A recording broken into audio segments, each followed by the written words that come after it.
이재명 집권 이후에 대한민국이 완벽히 날아가고 있습니다. 지금 한국이 이란과 다른 게 뭘까? 국제사회에서 좌표는 더 이상 자유진영이 아닌 중, 러, 북, 이슬람권으로 지금 포함되어 가고 있습니다. 반갑습니다. 김영은 TV입니다. 이스라엘이 13일 새벽과 오후에 두 차례에 걸쳐서 이란의 핵시설과 군사시설을 대대적으로 공격했습니다. 핵 개발 관련 시설 여러 곳이 파괴되고요. 참모 총장 등 군 수뇌부 핵심 인사들이 죽었습니다. 핵 개발에 참여해온 과학자들도 사망을 했습니다. 이 선제 공격은 말이죠. 이스라엘이 10년간 이란에 대한 정보를 수집하고 시기를 봐왔다라는 겁니다. 트럼프도 사실상 용인했다라고 밖에 볼 수 없는데 말이죠. 이스라엘의 공격은 매우 치명적이다. 그리고 여기에 사용된 건 미국 무기다까지도 이야기를 했습니다. 러시아와 우크라이나 침공이 2022년 2월에 있었죠. 그로부터 1년 뒤에 팔레스타인 가자지구 이슬람 무장단체죠. 하마스가 그 패러글라이딩 같은 걸 타고 이렇게 내려와서 이스라엘에 이제 공격을 가했던 게 2023년 10월입니다.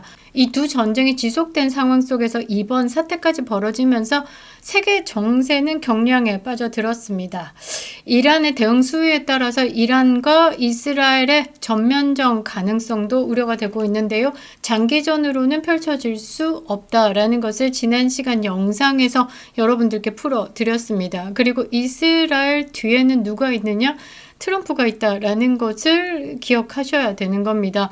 도널드 트럼프는 미국은 이 일에 전혀 관여하지 않았다라고 이야기를 하지만 이스라엘의 공격은 더욱 거세질 것이다. 이란은 아무것도 남지 않기 전에 협상에 나서서 타협해야 한다라고 이야기를 했습니다. 그러니까 이스라엘 뒤에는 내가 있는데 계속 까불어봤자 너 그냥 나라가 박살나는 것밖에 없어. 정권 유지하고 싶으면 지금이라도 테이블로 와. 이렇게 이야기를 한 것이다 라고 보시면 되겠죠. 굉장히 최첨단 무기를 가동해서 이란을 공격하고 있습니다. 이스라엘의 무기는 제5세대 무기로 공격을 하고 있고요. 이란의 무기는 이제 공군력 같은 경우는 러시아가 아니라 소련제로 공격을 하고 있습니다. 노후된 무기로 공격을 하고 있으니 이 제비가 안 된다라고 보시면 되겠죠. 네타냐후 이스라엘 총리는 이렇게 이야기를 합니다. 미래 세대에 이 불안정을 줄 수 없다. 지금이어야 한다라는 판단으로 이란을 공격했다라고 했습니다. 저는 박수를 쳤는데요. 이란은 이미 핵폭탄 9기를 만들 수 있는 고농축 우라늄을 확보했습니다. 사실 이거를 방치했다가는 고도화된 핵무기가 만들어지겠죠.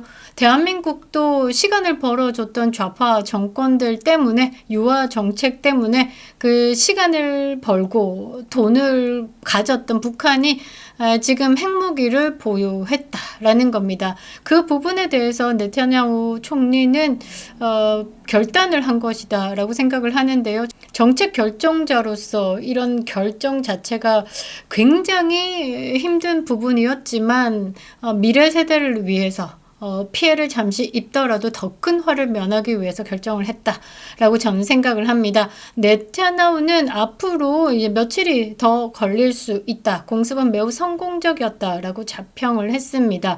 자, 여러분들은 어떻습니까? 저는 사실 이 이스라엘의 네타냐후 총리가 이런 결정을 한 부분에 대해서 박수를 보냅니다. 그리고 시기라는 게 있죠. 적절한 시기, 해야만 하는 그 시기에 대해서 제대로 된 판단을 했다. 그리고 그 타이밍에 강력한 트럼프가 미국 대통령이 되어서 힘을 받았다. 여러 가지 쉽게 얘기하면 아구가 잘 맞아 떨어졌다라고 보시면 되겠죠. 이란은 북한과 마찬가지로 평화적 핵 이용을 위해서 핵 농축을 포기하지 않겠다라고 했습니다. 핵이라는 것 자체가 평화적이다라고 하기에는 나라가 이란이라는 게 문제가 있다라는 거죠. 네타냐후가 이를 벼른 다음에 이 이란 핵시설을 공습 기회로 삼았다라는 분석입니다. 제가 지금 상황에 정치 지도자다라고 하면 이 이스라엘의 공격에 대해서 저는 강력한 지지를 표명했을 것이다 라고 생각합니다. 그런데 말이죠. 대한민국이 희한한 방향으로 가고 있습니다. 세상에나 대한민국은 이란 편에 섰습니다. 기가 차고 코가 찰 일이죠. 이재명 집권 후에 국가의 성질이 완벽히 바뀌고 있습니다. 6월 13일입니다. 이스라엘이 핵시설을 정밀 타격하면서 중동이 문제가 생겼죠. 전 세계가 이스라엘의 작전을 두고 엇갈린 반응을 보였지만요. 비이슬람권에서조차 대부분은 침묵하거나 지지를 표했습니다. 그런데 여기서 문제가 뭐냐? 대한민국이 중국과 러시아와 북한과 함께 이스라엘을 공개 규탄했다라는 겁니다. 한번 띄워드릴 건데요. 제가 이거 제 눈을 의심했습니다. 한국 외교부 문건입니다. 영어로 발신을 했는데요. 상황을 악화시키는 모든 행동을 규탄한다. 모호하고 치명적인 성명을 발표한 겁니다. 이거는 말이죠. 세계 언론의 비판과 조롱을 받을 수밖에 없습니다. 한국이 어느새 친이란 국가로 분류됐다라는 겁니다. 대한민국 수장이 이재명이기 때문에 대한민국의 성질이 완벽히 바뀌었다라는 거죠. 대단히 심각하고 대단히 충격적인 상황입니다. 많은 국민들이 지금 이 상황을 모르고 계신 것 같은데요. 자, 러시아, 중국과 북한의 개꼬봉이 된 대한민국이다 라는 겁니다. 빠르게 다루겠습니다. 구독과 좋아요 버튼 꼭 눌러주시고요. 멤버십으로 후원해주시는 모든 분들께 감사드리겠습니다. 이게 말이야 방구야 싶습니다. 솔직히 저희 외교부의 공개 규탄 성명을 보고 뜨악했습니다. 이게 잘못 바뀌었나? 어떻게 생각을 했냐면 13일날 이스라엘이 이란을 공격하고 이란이 이스라엘을 지금 보복 공습을 했죠. 그래서 이란에 대해서 강력한 규탄인 줄 알았습니다. 그런데 이렇게 대놓고 친중 친이란 노선을 선택했다라는 건 정말 대가리 깨지지 않고서야, 대한민국의 지난 역사를 부정하지 않고서야 불가능한 일이다라는 겁니다. 대한민국 수장인 이재명 이 대통령 한 사람의 노선이 대한민국을 완벽히 박살내고 대한민국을 완벽히 부정하는 겁니다. 이재명 정부가요, 이번 사태에서도 한마디 핵무기 비판이 없습니다. 이란의 핵시설에 대해서 강력한 규탄의 성명이 없이 그냥 이란이 공격 당한 부분에 대해서 발끈해서 이거는 이스라엘이 잘못했어 라고 한 겁니다. 이란의 도발과 공세를 침묵으로 넘어가면서 이스라엘의 공격에만 타겟을 맞췄다라는 거죠. 사실 이거 보면서 뭐라고 생각했냐면 미국에게 이게 대놓고 이렇게 반기를 드는 게 아니라 이렇게 잽잽잽 날리면서 까부는 거 있잖아요. 그런 느낌을 좀 받았습니다. 아니 어떻게 이스라엘의 선제 공격에 대해서 규탄 논조를 보일 수 있는지 저는 이해가 안 되는데요. 여러분들 이 이스라엘의 지금 공격에 대해서 잘못됐다라고 성명 발표를 한 나라가 북한, 중국, 러시아 그리고 뭐 이슬람권 그러니까 무슬림 국가들이 그렇게 했죠. 근데 그런 국가들과 보조를 맞췄다라는 겁니다. 상당히 웃기죠. 대한민국이 이제 그쪽으로 분류가 되고 있는 겁니다. 대놓고 지금 시작했다라고 보시면 되겠죠. 이쯤 되면요. 대한민국이 더 이상 자유민주 진영의 일원이 아니다라는 겁니다. 대한민국 대통령이 그렇게 만들었습니다. 이번 외교 참사는요. 단순히 한 건의 실수가 아니다라는 겁니다. 이게 연쇄적인 반미, 친북, 친중 정책 흐름의 연장선이다라고 볼 수 있죠. 대북 전단 살포에 대해서 엄중 대처를 천명했습니다. 이재명이 대통령이 되고 나서. 그리고 북한의 압박에 굴복해서 확성기 철거를 단행했습니다. 이재명이 대통령이 되고 나서.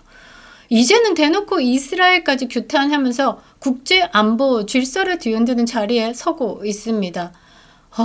정말 대한민국 이제 끝장나고 있다라는 생각이 드는데요. 더 어이없는 건 뭐냐? 박지원 전 국정원장이 방송에서 한 말입니다. 미국에만 의존하지 말고 중국의 풀도 뜯어먹고 러시아 풀도 뜯어먹어야 한다. 이 발언이 이재명 정부의 친중 노선을 단적으로 보여주는 정치적 자화상이지 않을까. 풀을 뜯어먹는 짐승의 외교. 그것이 현 대한민국의 모습이다라는 겁니다. 제대로 대가리 깨질 일만 남았다라고 저는 보는데요. 미국의 반응 바로 오죠. 이재명이 대통령이 되었기 때문에 축전을 지금 세 가지나 날렸습니다. 그게 뭐냐? 철강 알루미늄에 대해서 25% 관세가 50%로 올랐습니다. 그리고 미국에 수출하는 백색 가전에 대해서도 50% 관세를 붙인다라고 했습니다. 저는 중국 관세 55%와 별 차이가 없다라는 게 지금 소소하게 개기고 있는 이재명에게 제대로 펀치를 날리고 있는 트럼프다라고 저는 생각을 하는데요. 환율 조작국까지 지정됐습니다. 대한민국은 앞으로 힘들 일만 남았다라고 저는 생각을 하는데요. 이게 문제가 뭐냐면 중국과 같은 범주로 대한민국을 보고 있다라는 겁니다. 이 모든 게 이재명 정권의 반미 노선에서 비롯된 결과다라는 건데 이 대한민국이 점점 고립되고 있는 중입니다. 미국에 수출하고 있는 LG 삼성의 백색 가전에 50% 관세가 부과된다라고 하면 대한민국의 수출은 큰 타격을 입을 수밖에 없죠. 이거는 이재명 효과라고 보시면 되겠죠. 자, 이스라엘은 이 미래 세대를 위협하는 이 핵시설에 대해서 더 이상 끌려가지 않겠다라고 싸웠습니다. 그러나 한국은 굴복하고 또 어떻게 해서든 돈을 퍼주겠다라고 대북 송금에 800만 달러를 올려보낸 이재명이가 대통령이 되자마자 확성기를 껐습니다. 여러분들 생각하시기에 이스라엘의 끝은 뭘까요? 평화입니다. 한국의 끝은 뭘까요? 제대로 고립이다라고 저는 보는데요. 이스라엘은 핵무기를 가진 독재국가 이란의 시설을 선제 타격하면서 행동으로 안보를 지켰습니다. 대한민국은 말로도 행동으로도 북한의 핵 위협에 저항하지 않고 있습니다. 오히려 확성기 걷어내고 전단을 맞고 규탄은 이스라엘을 향했다라는 거죠. 이재명 집권 이후에 대한민국이 완벽히 날아가고 있습니다. 지금 한국이 이란과 다른 게 뭘까? 국제사회에서 좌표는 더 이상 자유진영이 아닌 중, 러, 북, 이슬람권으로 지금 포함되어 가고 있습니다. 이런 외교가 지속된다라고 하면 대한민국의 경제는 고립됩니다. 군사적으로 무시당합니다. 정치적으로 완벽히 외면당하겠죠. 이란이 망가지는 과정을 한번 보시면요. 북한은 그보다 약하죠.